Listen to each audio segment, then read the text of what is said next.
पुष्पी पादपों में लैंगिक प्रजनन यानी कि एंजियोस्पर्मिक प्लांट में सेक्सुअल रिप्रोडक्शन, चैप्टर 2, क्लास 12। तो हम लोग आज देखेंगे पुष्पी पादपों में लैंगिक प्रजनन। तो सबसे पहले हम लोग देखेंगे पुष्प के बारे में, और उसके बाद निषेचन पूर्व संरचना एवं घटनाएं, उसके बाद दोहरा निषेचन यानी कि डी निषेचन यानी कि sexual reproduction in flowering plants का ये पार्ट 1 है। इस पार्ट 1 वीडियो में हम लोग जो टॉपिक कवर करेंगे उसमें हम लोग पुष्प के बारे में देखेंगे, फिर हम लोग प्री फर्टिलाइजेशन इवेंट्स देखेंगे एंड डबल फर्टिलाइजेशन के बारे में भी समझेंगे। पुष्प आवृत्ति बीजों का एक आकर्षक अंग यानी फ्लावरिंग प्लांट में, एंजियोस्पर्मिक प्लांट में फ्लावर जो है एक बहुत इंपॉर्टेंट पार्ट है, जो रिप्रोडक्शन का मेन ऑर्गन हम कह सकते हैं, यानी male reproductive part and female reproductive part इसी फ्लावर में प्रेजेंट रहता है। हालांकि हम लोग जब नॉर्मल तरीके से देखते हैं तो फ्लावर जो है वो एक डेकोरेटिव पार्ट है, जो हमारे रोज के जिंदगी में फ्लावर एक आभूषण के तौर पे, डेकोरेशन के तौर पे या संस्कृति के साथ जुड़ा हुआ एक चीज है। लेकिन जब हम पादप का लैंगिक जनन पढ़ रहे हैं तो हम पाते हैं कि फ्लावर का रिप्रोडक्टिव रोल्स के बारे में हम देखते हैं। तो इसके लिए सबसे पहले हम देखेंगे इसका पार्ट्स को, फ्लावर के पार्ट्स को, पुष्प के संरचना को। तो सबसे पहले हम देख रहे हैं पंखुड़ी, जो इससे हम पेटल्स भी कहते हैं। फिर बाह्य दल जो सेपल्स ग्रीन कलर के होते हैं, जब फ्लावर कली अवस्था में रहता है तो ये प्रोटेक्शन देता है कली को। और पंखुड़ी जो है काफी कलरफुल होता है, जो परागन के लिए कीट पतंगों को आकर्षित करता है। इसके बाद हम देखते हैं कि मेल रिप्रोडक्टिव पार्ट, जिसमें हम देख रहे हैं तंतु, जिसे हम फिलामेंट्स भी कहते हैं, और परागकोश जिसे हम एंथर कहते हैं। तो परागकोश और तंतु मिल के हमारा हो रहा है स्टेमन यानी कि male reproductive part. Female reproductive part जो बीच में हम इस फ्लावर के देख पा रहे हैं, जिसका सबसे टॉप मोस्ट, सबसे ऊपर का पार्ट को हम नाम दे रहे हैं वर्तिकाग्र। उसके बाद जो ट्यूब लाइक या नलिका के जैसा स्ट्रक्चर हम देख रहे हैं उसे हम नाम दे रहे हैं वर्तिका। और सबसे नीचे जो फुला हुआ हिस्सा है सोलन पार्ट, इसे हम नाम दे रहे हैं अंडाशय। इसके अंदर रहता है ओव्यूल, यानी कि जो हमारे सीड्स या एम्ब्रियो बनते हैं इसी अंडाशय के अंदर बनते हैं। पूर्व संरचना एवं घटनाएं, pre fertilization event and structural changes. इसमें हम लोग देखेंगे पुंकेसर, लघु बीजाणुधानी तथा परागकण के बारे में। तो सबसे पहले हम देख रहे हैं पुंकेसर। पुंकेसर का जो चित्र हमारे सामने है, इस पिक्चर में हम देख रहे हैं ये जो नलिका जैसा या ट्यूब लाइक स्ट्रक्चर, इसे हम नाम दे रहे हैं तंतु डंठल, यानी कि इसे हम जो फिलामेंट भी कह के बुलाते हैं। और ऊपर में इसका जो कैप लाइक स्ट्रक्चर हमें दिखाई दे रहा है, ये है इसका परागकोश। इस परागकोश के अंदर हमें, अगर परागकोश को काटते हैं तो हमें ये स्ट्रक्चर दिखाई देता है। इसमें हम देख रहे हैं कि परागकोश के अंदर परागकण बनते हैं, और परागकण जो है वो विकसित होते हैं पूरी तरह से। जब वो विकसित हो जाते हैं, मैच्योर हो जाते हैं, तब वो परागकण के फॉर्म में पराग से निकल जाते हैं। ये जो परागकोश जब पूरी तरह से मैच्योर हो जाते हैं, तब ये साइड से फट जाते हैं, एक क्रैक डेवलप होता है, दरार डेवलप होता है। इस दरार को हम लोग लाइन ऑफ डेहिसेंस कह रहे हैं।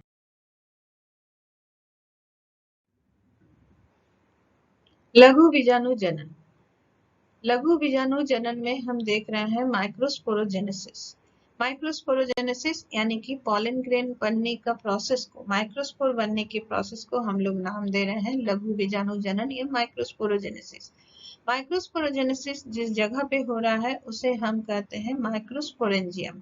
यहाँ पे हम देख रहे हैं कि एक एंथर के अंदर 4 माइक्रोस्पोरेंजियम है, जिसके अंदर माइक्रोस्पोर बनते हैं यानी कि लघु बीजाणु बनते हैं।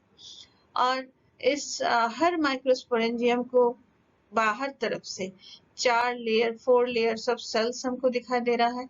सबसे बाहर में जो सेल का लेयर है उसे हम लोग नाम दे रहे हैं एपिडर्मिस या अंतस्त्वचा। उसके बाद जो नेक्स्ट लेयर है जिसे हम लोग एंडोडर्मिस कह रहे हैं, उसका नाम है अंतस्थिशियस कह रहे हैं। और इसके बाद हमें मिडिल लेयर दिखाई दे रहा है जिसे मध्य परत कह रहे हैं। और उसके बाद जो लेयर है उसे हम लोग नाम दे रहे हैं टेपेटम।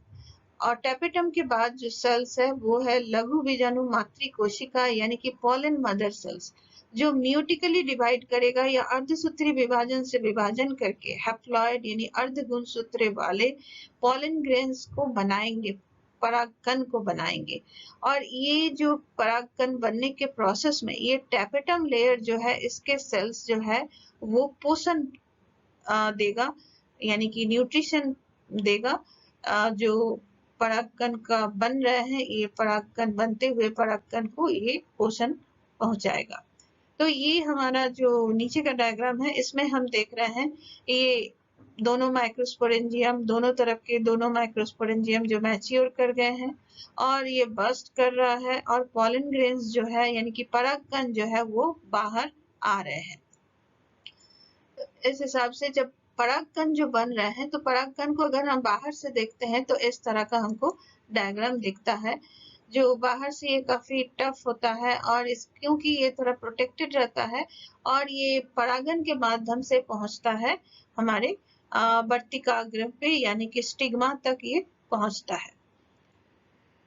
अगर हम परागकण के अंदर के स्ट्रक्चर को हम देखते हैं, जब ये मैच्योरेशन लगभग हो चुका है उस समय ये टेट्राड फॉर्म में रहता है यानी कि 4 अर्धगुणसूत्र वाले सेल्स एक साथ रह रहे हैं। लेकिन जब ये मैच्योर हो जाते हैं तब एक सिंगल सेल के फॉर्म में ये रिलीज होते हैं। ये सिंगल सेल के अंदर क्या होता है कि ये दो सेल में डिवाइड होता है आगे चल के, और आगे चल के जब ये 2 सेल में डिवाइड होता है तो लास्ट तक एक सेल जो बड़ा सेल होता है उसे हम लोग नाम देते हैं वेजिटेटिव सेल, जैसे हम कायिक कोशिका कह रहे हैं, और जो छोटा सेल है उसको हम लोग नाम देते हैं जेनरेटिव सेल्स, जिसे प्रोजेननी कोशिका भी कह रहे हैं या जनन कोशिका भी बोल रहे हैं। आगे चल के ये प्रोजननी कोशिका जो है वो फिर से 2 सेल में डिवाइड करेगा और 2 मेल गैमेट बनाएगा, स्त्री केशर, गुरु बीजाणुधनी, बीजांड तथा भ्रूण कोश। इसमें हम इस डायग्राम में देख रहे हैं इस पिक्चर में एक इसका वर्तिकाग्र, पुष्प का वर्तिका और अंडाशय हमको दिख रहा है। साथ में हमें पुंकेसर भी दिख रहा है और अंडाशय के अंदर में हमें ओव्यूल भी दिख रहा है और ये थैलेमस यानी कि पुष्पासन भी हमको दिख रहा है इस पिक्चर में। तो हम लोग देखते हैं यहाँ पे वर्तिकाग्र, वर्तिका, अंडाशय, पुष्पासन, और अगर इस स्त्री केशर एक से ज्यादा है तो उसे हम लोग वो स्त्री केशर अगर एक दूसरे से जुड़े हुए हैं तो उसका ये एग्जाम्पल हम देख रहे हैं। इसमें हम देख रहे हैं जुक्तांडपी कह रहे हैं। और अगर स्त्री केशर जो है वो अलग अलग है, इंडिपेंडेंट है, तो उसे हम अलग अलग अंडप के फॉर्म में देख रहे हैं, यानी कि जैसे हम कार्पेल भी कह रहे हैं। ये हमारा एक बीजांड का डायग्राम है। बीजांड में हम देख रहे हैं कि बीजांड जो अंडाशय से जुड़ा हुआ रहता है, जो हैंडल नुमा स्ट्रक्चर से, उसे हम लोग फ्यूनिकल कहते हैं। और ये फ्यूनिकल बीजांड के साथ जहाँ जुड़ता है उस जगह को हम नाम देते हैं हाइलम। और बीजांड का अंदर का जो टिश्यू है या उसका उत्तक है उसको कवर करके रखता है आवरण, जिसे हम लोग बाह्य आवरण, अंत आवरण करें। कभी कभी ये एक भी होता है, कभी कभी ये 2 भी होता है। एक जगह पे ये आवरण जो है वो है नहीं, तो एक द्वार जैसा बना रहा है जिसके अंदर से मेल गैमेट्स या पॉलन ट्यूब अंदर घुस सकते हैं और मेल गैमेट आ सकते हैं। इस जगह को हम लोग नाम देते हैं बीजांडदार। बीजांडदार के उल्टी तरफ को हम लोग नाम देते हैं, बीजांडदार को हम लोग माइक्रोपाइल एंड भी कहते हैं और उसके उल्टे तरफ को हम लोग नाम देते हैं चलाजल एंड भी कहते हैं। और इसके अंदर रहता है हमारा भ्रूण कोश। भ्रूण कोश के अंदर हमारा 7 सेल और 8 न्यूक्लिएटेड कंडीशन रहता है और इसी के अंदर हमारे जो गुरु बीजाणु है वो उसके अंदर रहता है। तो ये हमारा भ्रूण कोश है। भ्रूण कोश में हम देख रहे हैं कि इसके प्रतिवैशांत जो एंटीपोडल सेल्स भी कहते हैं, ये एंटीपोडल सेल में हम देख रहे हैं 3 सेल्स है और माइक्रोपाइलर एंड की तरफ, बीजांड द्वार की तरफ भी 3 सेल्स है, जिसमें 2 सहायक कोशिका है और एक अंड कोशिका है। और बीच में जिसे हम ध्रुवीय केंद्रक कह रहे हैं, 2 केंद्रक है और उसको घेर के एक सेल है, उसको हम लोग केंद्रीय कोशिका बोल रहे हैं। यानी हमारा जो एम्ब्रियो सैक है वो, उसमें कोशिका जो है वो 7 है और केंद्रक जो है वो 8 है। इसके बाद हम देख रहे हैं कि गुरु बीजाणु जनन, यानी कि ये जो हम लोग देखे कि 7 सेल 8 न्यूक्लिएटेड स्टेज, ये कैसे पहुंचा। यहाँ हम देख रहे हैं कि हमारा बीजांडकाय के अंदर गुरु बीजाणु मातृ कोशिका है, जिसे हम पॉलिन मदर सेल्स भी कहते हैं। ये मियोटिकली डिवाइड कर रहा है, अर्धसूत्री विभाजन से डिवाइड कर रहा है।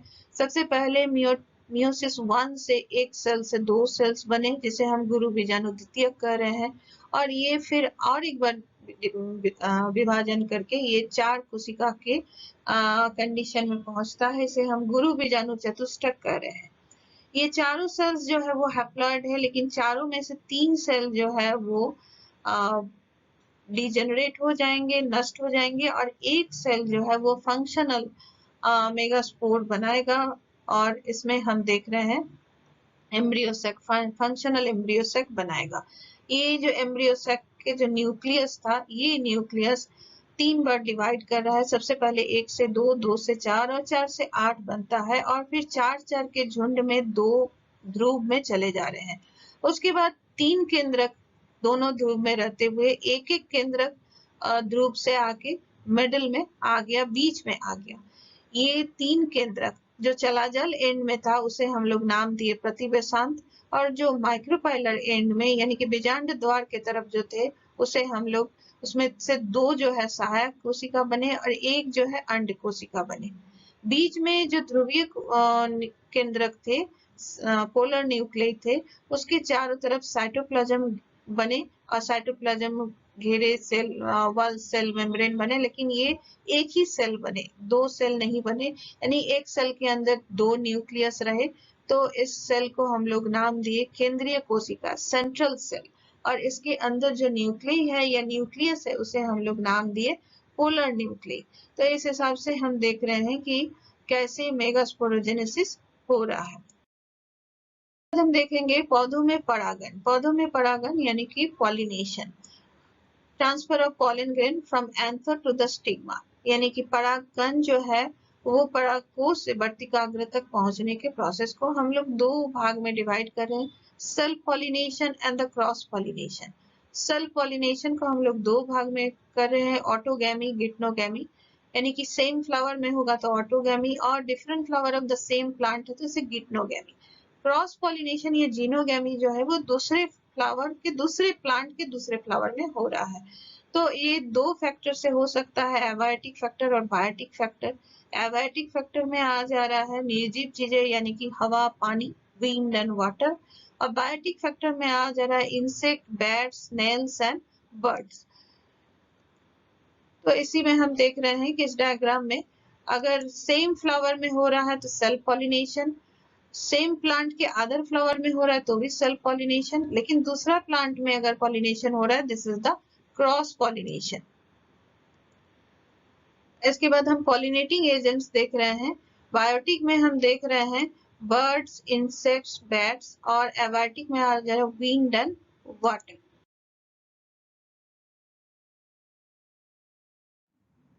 द्विनिषेचन या दोहरा निषेचन, जिसे हम डबल फर्टिलाइजेशन भी कहते हैं। तो यहाँ हम देख रहे हैं कि जैसे कि परागन के बाद पॉलन ग्रेन पहुंच रहा है हमारा वर्तिकाग्र पे यानी कि स्टिग्मा पे। बहुत सारे पॉलन ग्रेन पहुंचते हैं, लेकिन जर्मिनेट भी करते हैं, उसमें से पॉलन ट्यूब भी बनते हैं, लेकिन एक ही पॉलन ट्यूब जो है वो पहुंच पाता है बीजांड द्वार तक यानी कि माइक्रोपाइल तक। बाकी जो है वो निरस्त हो जाते हैं जब एक बहुत लंबा हो जाता है उस समय। पॉलन ग्रेन में जो हम जेनरेटिव सेल देखे थे, जेनरेटिव सेल जो है वो 2 सेल में डिवाइड करता है और 2 मेल गैमेट बना लेता है। तो ये 2 मेल गैमेट जो है इस पॉलन ट्यूब से होते हुए ये पहुंचता है हमारे भ्रूण पोष तक। भ्रूण कोश में जो सिनर्गिड्स और एग सेल थे, यानी कि सहायक कोशिका और अंड कोशिका, सहायक कोशिका से होते हुए एक मेल गैमेट जो है वो अंड कोशिका तक पहुंचता है और अंड कोशिका के साथ निषेचन करता है, और जिसके फलस्वरूप एक जाइगोट बनता है जो द्विगुणसूत्री होता है, क्योंकि दो हैप्लॉइड गैमेट जो है वो फ्यूज किए। इसके बाद बीच में सेंटर में जो पोलर न्यूक्लियस थे, यानी कि सेंट्रल सेल जो था, उसके साथ सेकंड मेल गैमेट जो है वो जाके फ्यूज करता है, यानी कि 3 हैप्लॉइड न्यूक्लियस, हैप्लॉइड यानी कि अर्धगुणसूत्री केंद्रक, 3 केंद्रक फ्यूज हो रहा है, इसलिए इसको हम लोग ट्रिपल फ्यूजन भी कहते हैं। और इसके फलस्वरूप बनता है त्रिगुणसूत्री, यानी कि ट्रिप्लॉइड सेल बनता है, जो एंडोस्पर्म आगे चल के जो एम्ब्रियो बनेगा उसके लिए पोषक टिश्यू, पोषण पहुंचाने के लिए एक उत्तक का फॉर्मेशन होता है, जिसे हम लोग नाम देते हैं एंडोस्पर्म। इस तरह से हम देख रहे हैं एक भ्रूण कोश के अंदर 2 बार निषेचन हो रहा है, और दोनों में अर्धगुणसूत्री केंद्रक इन्वॉल्व हो रहे हैं। पहला जो निषेचन उसको हम लोग सीनगैमी कहते हैं, जो एक अंड कोशिका और मेल गैमेट के बीच में हो रहा है, नर युग्मक के बीच में हो रहा है। और दूसरा को हम लोग ट्रिपल फ्यूजन कहते हैं, जो एक नर युग्मक और 2 पोलर न्यूक्लियस के बीच में हो रहा है।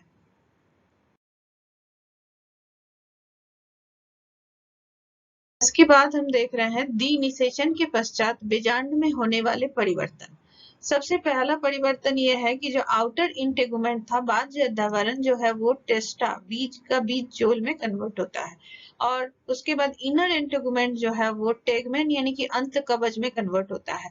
और तीसरा जो है बीजांड वृत्त यानी कि फ्यूनिकल्स, वो ज्यादातर वो नष्ट हो जाते हैं, लेकिन लीची या ऐसे फल में ये खाने लायक पार्ट में कन्वर्ट होता है, जिसे हम लोग थर्ड इंटेगुमेंट भी कहते हैं। बीजांडधारी ने माइक्रोपाइल जो है वो जो है माइक्रोपाइल रह जाता है बीज में, जिसके माध्यम से मॉइस्चर यानी कि वाटर एंटर करता है, और बीज जो अंकुरन के समय भी इस माइक्रोपाइल को यूज करता है। अरंडी या कस्टर्ड बीन में इसका अति वृद्धि होता है, जिसे हम लोग बीज चालक भी कहते हैं। और जैसे कि क्रोमोदिनी या काली मिर्च में भी हम देख रहे हैं कि न्यूसेलस जो है वो प्रेजेंट रहता है, कभी कभी किसी किसी में ये पतला परत के फॉर्म में भी रह जाता है, जिसे हम लोग पेरिस्पर्म कह रहे हैं। यहाँ डायग्राम में हम देख पा रहे हैं कि टेस्टा और टेगमेन जो बाहरी लेयर है वो हम देख पा रहे हैं, और चने के सीड में हम देख पा रहे हैं माइक्रोपाइल, जो जिसके अंदर से पानी और हवा घुसने का रास्ता रहता है।